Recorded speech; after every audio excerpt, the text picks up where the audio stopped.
여러분들께서는 살면서 선무당이 사람 잡는다는 속담을 들어보신 적이 있으신가요? 이는 의술에 서투른 사람이 치료해 준다고 하다가 사람을 죽이기까지 한다는 뜻으로 능력이 없어서 제구실을 못하면서 함부로 하다가 큰일을 저지르게 됨을 비유적으로 이르는 말입니다. 그런데 아시안컵에도 이같이 제구실도 못하면서 함부로 하다가 큰일을 저지른 서투른 감독이 있어 눈길을 끌고 있습니다. 바로 대한민국 축구 대표팀의 클린스만 감독입니다. 카타르 참사의 원인 제공자인 위르겐 클린스만 대한민국 축구대표팀 감독은 결국 사퇴를 거부했습니다. 카타르 아시안컵을 마치고 인천국제공항을 통해 귀국한 클린스만 감독은 스탠딩 인터뷰를 통해 사퇴를 하지 않겠다고 선언했습니다. 그는 사퇴 관련 질문한 기자를 바라보며 여유 있는 미소를 지은 뒤 대회 4강에 진출한 상황에서 실패라고 말할 순 없으며 중동에서 개최하다 보니 일본, 중국 등 동아시아 팀이 중동팀을 상대로 상당히 고전하는 모습을 봤다고 전했습니다.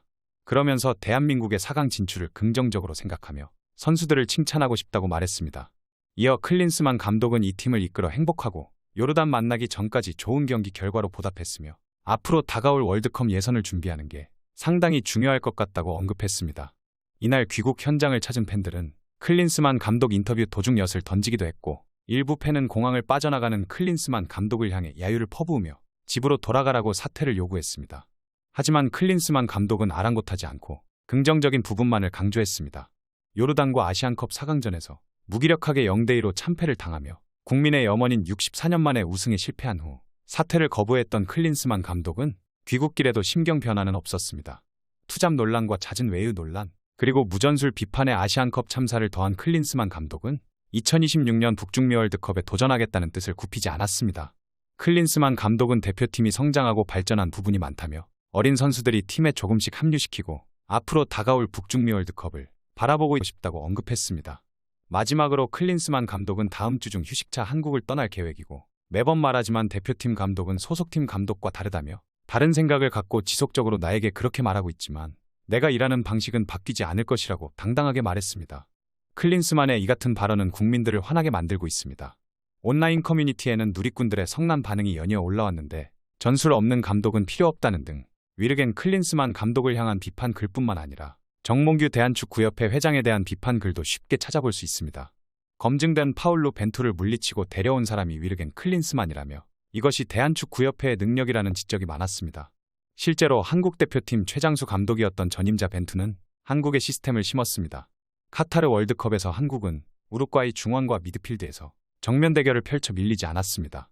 빌드업 축구는 아시아권 밖에서 통하지 않는다는 비판 여론이 거셌지만 벤투는 뚝심 있게 실험하고 밀어붙였고 그 결과 최고 무대 월드컵에서 증명했습니다. 김민재 한 명이 없다고 수비가 와르르 무너지지도 않았고 월드컵 포르투갈전에서 한국은 김민재가 부상으로 뛰지 못했지만 2대1 대역전승을 거둬 16강 진출에 성공했습니다. 당시에도 여전히 김민재가 수비의 핵이었지만 그에게만 의존하지는 않았습니다.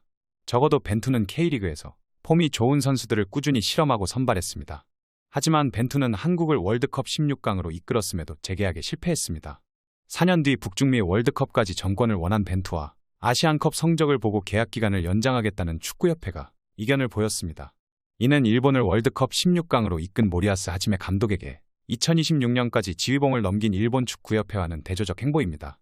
결국 축구협회는 벤투를 믿지 못했고 대안으로 데려온 감독이 숱한 실패를 반복한 클린스만이었습니다. 협회 내부에서도 클린스만 선임에 대해 이견이 엇갈렸지만 결정은 번복하지 않았습니다. 벤투가 수년간에 걸쳐서 구축한 시스템은 불과 1년 만에 무너졌습니다. 이제 한국은 아시아권에서 말레이시아와 요르단도 압도하지 못하는 중원을 가졌습니다. 아무런 전술 없이 스타 선수 개인기에게만 의존하는 팀이 됐습니다. 대부분의 국민들은 클린스만 감독이 어떤 축구를 추구하는지 철학조차 파악할 수가 없었습니다. 아시안컵에서 드러난 자료에 따르면 현재 클린스만은 연봉 220만 달러, 한국 돈 29억 원을 받아 아시안컵 참가국 중 2위로 비싼 몸입니다. 공교롭게 벤투 UAE 감독은 190만 달러, 한국 돈 25억 원을 받아 3위입니다. 결과적으로 대한축구협회가 검증된 벤투를 뒤로하고 더 무능하고 비싼 클린스만을 데려온 셈입니다. 그 결과는 아시안컵 졸전으로 명백하게 드러났습니다. 클린스만은 원래 한결같이 무능했고 그를 데려온 축구협회의 책임이 더 크다는 평가가 지배적입니다.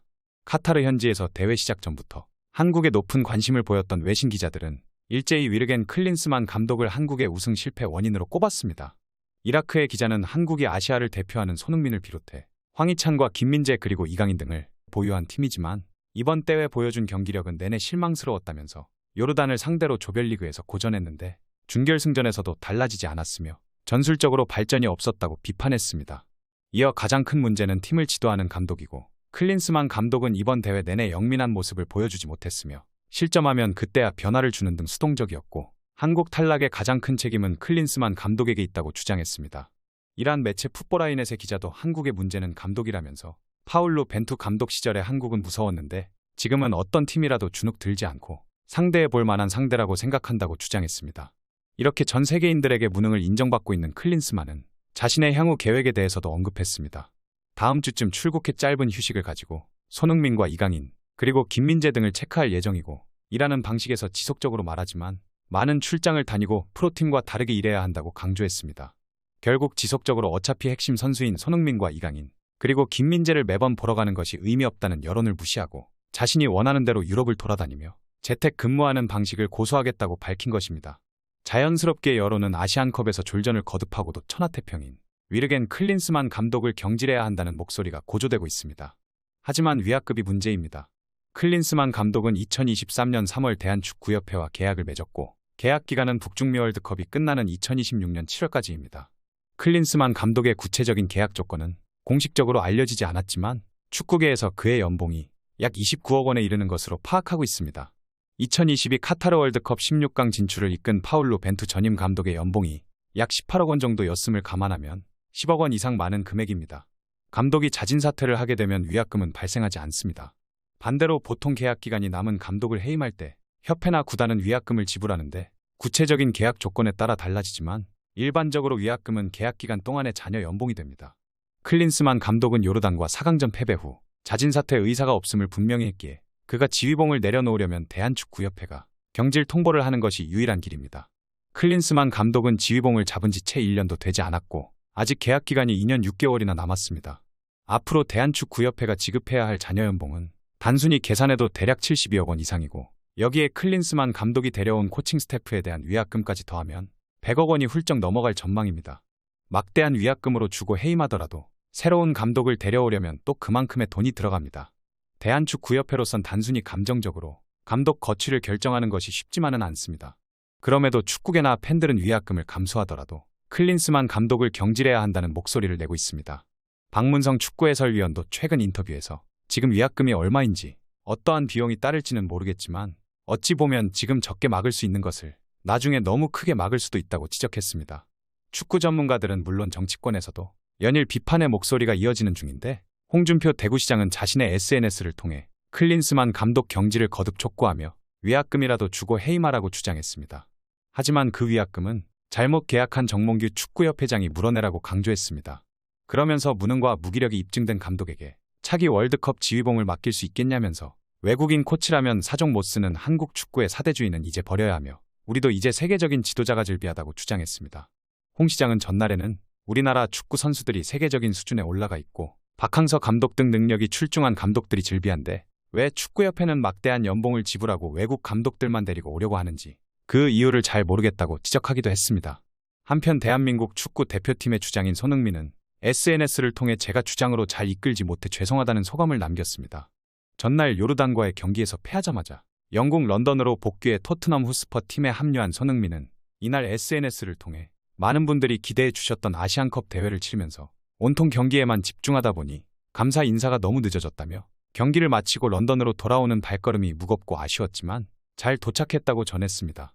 그러면서 제가 주장으로서 부족했고 팀을 잘 이끌지 못했던 것 같다고 말하며 이런 상황 속에서도 정말 많은 사랑 주시고 응원해 주셔서 대한민국 축구선수임이 너무 자랑스러웠으며 감사하고 죄송합니다고 소감을 밝혔습니다. 과연 들불처럼 번지고 있는 국민들의 분노에 클린스만과 정몽준 회장이 결국 사퇴하게 될지 귀추가 주목되고 있는데요. 제가 봤을 때 이번 사태는 쉽게 끝나지 않을 것 같습니다. 이런 황금세대의 귀한 월드클래스 선수들을 데리고 몇십 년 만에 기회를 망쳤기 때문입니다. 앞으로 이런 절호의 기회가 없을 것이라는 것을 알기에 국민들의 분노가 치밀어 오르고 있는 것 같습니다. 고인물은 썩기 마련입니다. 축구협회 자체를 뒤집어야 합니다. 정몽규 회장이 본인 멋대로 계약을 진행했기에 본인 사비로 해결하고 둘이 함께 사라지는 게 맞습니다. 자기가 어릴 때 클린스만 팬이었다고 보고 싶다고 선임한 것 자체가 납득이 안 되는 부분입니다. 부디 대한민국의 축구 발전을 위해 이번 기회에 많은 것들이 바뀌길 바랍니다. 오늘 전해드릴 소식은 여기까지입니다. 페페TV 시청자 여러분은 어떻게 생각하세요? 페페TV는 여러분의 생각이 궁금합니다. 댓글로 여러분의 생각을 남겨주세요. 여러분 행복한 일은 매일 있습니다. 아무도 당신에게 상처 줄 자격이 없습니다. 다른 사람들이 아무렇게나 던지는 말에 상처받지 말고 오늘도 세상에서 가장 소중한 당신에게 잘해주기로 약속해요. 지난 시간 스트레스 받는 일도 많으셨을 테고 힘든 기억들도 있으셨을 텐데 행복하기 위해서 불행했던 기억들은 모두 의식적으로 버리고 좋은 기억들만 남기세요. 어떤 아쉬움이나 후회가 남는다면 그 또한 내일을 살아가게 하는 인생의 경험일 테니 너무 괴념치 마세요. 무엇보다 가장 소중한 건 바로 당신 자기 자신입니다. 소중한 당신을 한때의 부질없는 걱정과 고민들로 괴롭히지 마세요. 천천히 가더라도 포기하지 않는다면 언젠가는 도착할 수 있습니다. 어떤 속도로 걷던지 하물며 잠시 멈추더라도 항상 행복하기를, 가장 당신답게 살기를 응원하겠습니다. 올해에는 원하시는 모든 일들이 기적처럼 이뤄질 거예요. 2024년에는 더 많이 웃고 더 적게 울며 문득문득 행복하시기를 바라겠습니다. 가장 큰 성공은 행복한 당신입니다. 그럼 다음 영상에서 봬요. 감사합니다.